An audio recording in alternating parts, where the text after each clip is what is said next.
I am Dominus Cinephile.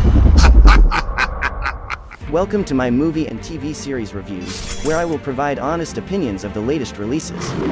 If the movie or TV series is a hit or a miss, be sure to know I will inform you. But if the movie or series is trash, be also sure to know that I will trash the hell out of the movie. I am Dominus Cinephile. And the movie on the review table today is the Nollywood film SUKY. SUKY is a 2025 Nollywood crime drama written by Isaac Ayodeji and directed by Ola Cardoso. The film boasts a powerhouse cast of Nollywood stars, including Femi Adebayo Salami, Bimbo Ademoye, Asaya, Tobi Bakare, Boma Akpore, Olarotimi Fakunle, and Ibrahim Yekini Itele, alongside newcomer James Damilare Solomon and rising talent Ajibade Abolade. Premiering on Amazon Prime Video on March 7th, 2025, SUKY delves into the dark underbelly of underground boxing. The story follows Olarotimi, a skilled boxer whose father, Adigun, was brutally murdered for refusing to throw a fight. Consumed by rage and haunted by his father's death, Olarotimi finds himself hunted by the same ruthless syndicate that killed Adigun. Framed for murder and locked behind bars, his fate takes a darker turn. Locked behind bars, with vengeance seething in his veins, Olarotimi is left with only one path to redemption. He must fight. Forced into the savage world of underground Dambe fighting, he bides his time, honing his skills as he battles for survival. He patiently waits for his moment to strike, his moment to unleash vengeance on the man who not only took his father's life, but also destroyed his own. Without wasting any time, let's dive into this review and see if the movie actually lives up to its supposedly great synopsis. First, let me ask, did you notice that this film is nothing more than a direct rip-off, or worse, a weak imitation of the Hollywood TV series Spartacus? If you did, raise your hands. Well, both of mine are up, and I'm sure many of you are joining me. Honestly, it's frustrating when Nollywood resorts to producing cheap, uninspired knockoffs like this. Just like Spartacus, where captured slaves are forced by their Roman owners to fight to the death for a chance at freedom, SUKY swaps out gladiators for jailed criminals, making them battle in underground Dambe fights for their so-called redemption. And if that wasn't bad enough, the movie even lifts dialogue straight from Spartacus, translating it into Yoruba as if that makes it original. But let's not just dwell on it being a shameless copy of Spartacus or an attempt to mimic Undisputed. Instead, let's break down this film for what it truly is: a mess of absurdity and outright madness. There's a mountain of negatives to unpack, so let's get into it. SUKY had all the elements of a gripping story, yet something was missing, like a novel without words, a skeleton without flesh. The premise had great potential, but the execution, a disaster that should never have made it to the screen. The film opens with Adigun and his son seemingly showcasing a close father-son bond alongside Adigun's brutal boxing matches. The initial cinematography and color grading set the right tone, pulling you into what appears to be a straightforward tale of vengeance. But just when you think you understand the film's direction, SUKY abruptly shifts gears. Suddenly, it's no longer about revenge, but about freedom. This drastic change in theme derails the entire film, making it misleading and structurally weak. The transition from a personal vendetta to a fight for justice is handled so poorly that it feels forced and unnatural. Instead of a smooth character arc, SUKY's motivations seem to be rewritten on the spot. His burning rage for revenge vanishes, only to resurface near the end as a convenient plot device. This inconsistency kills any emotional investment in his journey. Then there's the sheer absurdity of an underground boxing ring operating in broad daylight, right in the middle of the street. Adigun deliberately throws fights so his boss or gang can profit off his losses. But here's the baffling part. Who exactly is placing these bets? The crowd consists of random locals who hardly look like high-stakes gamblers, making the entire setup feel ridiculous and illogical. To make matters worse, the film provides zero backstory on how Adigun got entangled with this gang. Who are they? What's their real business? Why does he owe them? The movie doesn't bother answering, leaving a massive gap in storytelling. An underground boxing match happening in an open street under the sun? That's not just unrealistic, it's pure madness and lazy filmmaking. This movie claims to center its fight theme around northern Nigeria's Hausa Dambe martial arts, a brutal combat style rooted in the warrior traditions of Hausa butchers' guilds. With its deep cultural and historical significance, Dambe is not just a fight, it's a legacy of warriors. Like all combat sports, it has distinct techniques: one-handed punching, fist of death, defensive hand, shield hand, kicking laka, grappling, and evasive movement. Now, here's where Nollywood, in all its signature ignorance, completely fumbles the ball. Every Dambe fight scene in this movie is an insult to the martial art itself. It is painfully obvious that neither the writer nor the director did even the slightest bit of research. They treat Dambe like it's just another form of boxing or gidigbo, failing to follow its actual rules, techniques, or raw intensity. While some of the fight choreography may look decent on the surface, the fact that they centered the movie's combat theme around Dambe but delivered something entirely unrelated screams of sheer laziness, lack of research, and downright stupidity from both the writer and the director. This movie is riddled with blunders and lazy storytelling choices beyond just surface-level mistakes. One of its biggest failures is the underdeveloped characters and the complete lack of backstory for key relationships. Take Dr. Simisola for example. What exactly was her connection to Suki? Was it love? Friendship? Some undefined bond? The movie drops scenes featuring both characters, but never commits to actually explaining what their relationship is supposed to be. It's a mess. Then there's the glaring absurdity of her imprisonment. How the hell does a prison marshal or warden hold a doctor hostage for 5 years without a single investigation from her family? Are we supposed to believe that nobody, no friends, no colleagues, no relatives noticed her disappearance? How does that even make sense? To make things worse, the entire Simisola Suki dynamic feels like a cheap, uninspired rip-off of Prison Break's Michael Scofield and Dr. Sarah Tancredi, except here, it's done with zero depth or emotional weight. The movie completely fails to establish their relationship, making their entire subplot feel pointless. The audience is left with no reason to care, no emotional connection, and ultimately, a wasted storyline that drags the film down even further. Another glaring flaw in this movie is its complete disregard for time. It's as if some characters are mutants with the supernatural ability to defy aging. Remember when Suki's father was brutally murdered by sledgehammer right in front of him?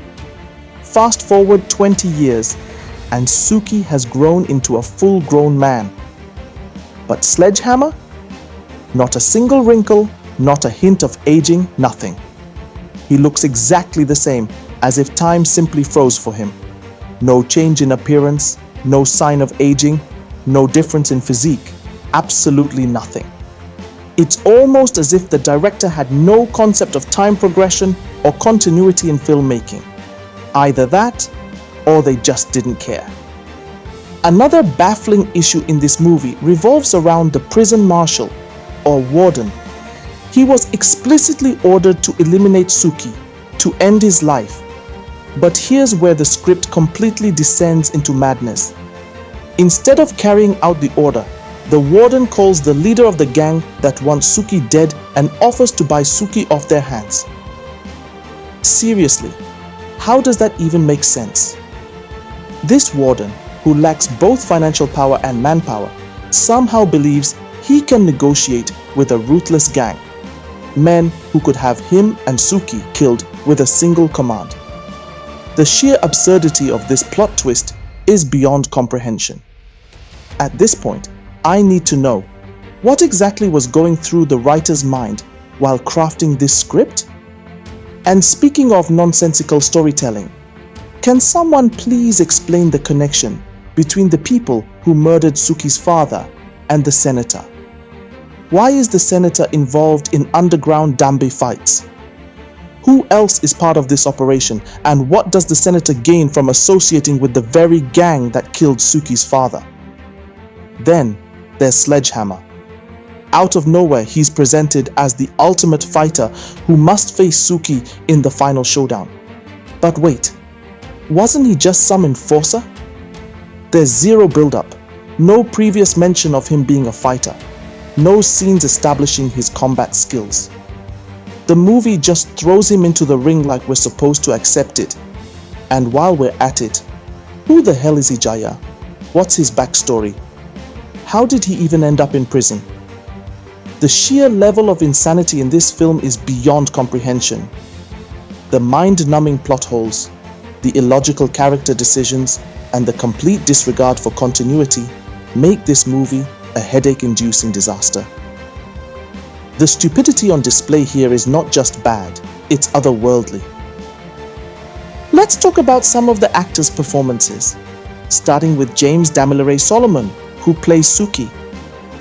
At first glance, he looks the part. His build, brooding expression, and intense mannerisms suggest a man biding his time for revenge. He gives off that aura of a vengeful warrior, someone you want to root for. But here's the problem. That's all he does.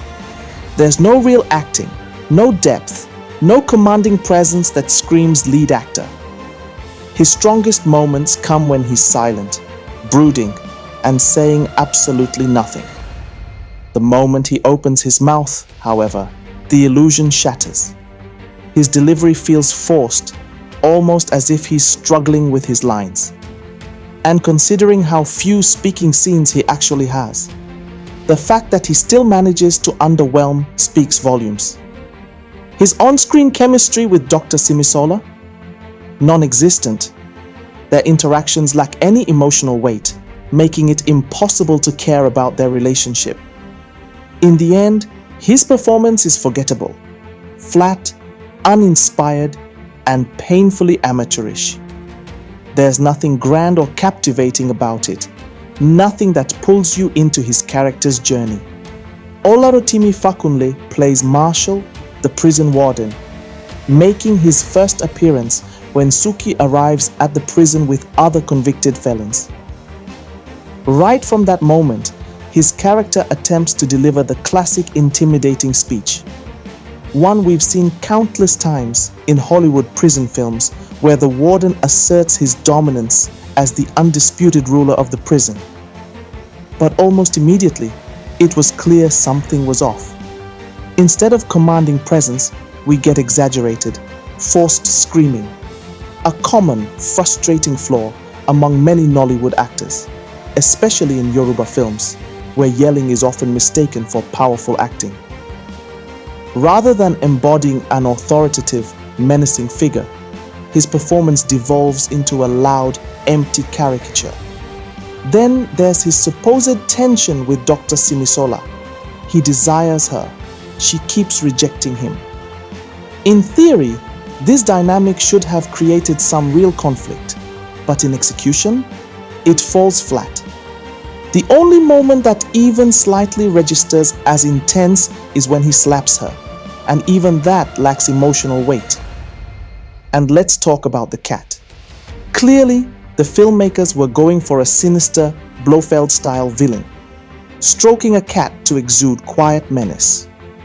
But here, it's just awkward. The cat stroking feels random, forced, and completely ineffective, adding nothing to his character. Overall, his performance is wildly inconsistent, switching in and out of character with no real depth. He never truly embodies the essence of a formidable villain, just a loud, unconvincing figure, desperately trying to appear menacing, but failing miserably. Femi Adebayo Salami plays the senator in this movie, but honestly, his character's purpose in the story is a complete mystery. His presence feels like a pointless filler, an unnecessary addition that adds nothing substantial to the plot. Was his performance impactful? No. Did he have any standout moments? Absolutely not. There is nothing memorable about his role, neither in terms of acting nor in his character's significance to the film. Ibrahim Yekini Itele, who plays Ijaya, suffers from the same problem. His character is introduced with no real backstory, leaving the audience clueless about who he is or why he even matters. Supposedly a retired Dambe fighter or warrior, he should exude strength, skill, and wisdom. But in reality, his performance fails to establish any of that. And then there's the supposed Dambe training scene. Watching him train Suki, you'd expect intense, authentic combat techniques, something that reflects the brutal world of Dambe fighting. Instead, what we get is basic fitness drills and amateur boxing, nothing remotely resembling the raw traditional combat style his character is meant to represent. In the end, his character is a confusing mess, lacking depth, presence, or any defining moment that makes him stand out. Like the senator, he exists in the film without ever truly belonging to it. It's not all doom and gloom with Suki. Visually, the film gets some things right. The cinematography effectively captures the gritty atmosphere it aims for, and for that, I'll give credit where it's due. A few fight sequences manage to make some sense, but beyond that, things start to fall apart quickly.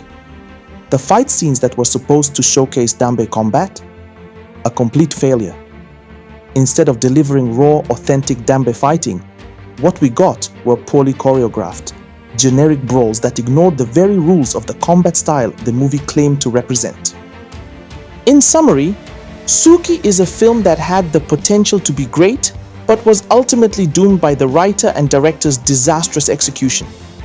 The movie starts with Suki seeking revenge, only to abandon that goal midway to chase freedom instead.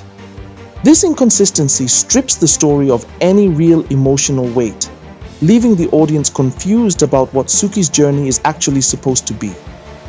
With a messy narrative, weak storytelling, underdeveloped characters, and actors who fail to elevate the film, Suki is yet another example of Nollywood struggling to rise above mediocrity. And now for my rating. Suki scores a disappointing, well-deserved 3 out of 10. I'm definitely trashing this. Thank you for watching. Please remember to like, comment, and share this video. Don't forget to subscribe to my YouTube channel and click on the bell icon for notifications. Also, be sure to follow me on TikTok, WhatsApp channel, and Instagram at Domino's Cinephile for more movie and TV series reviews. Domino's Cinephile, signing out.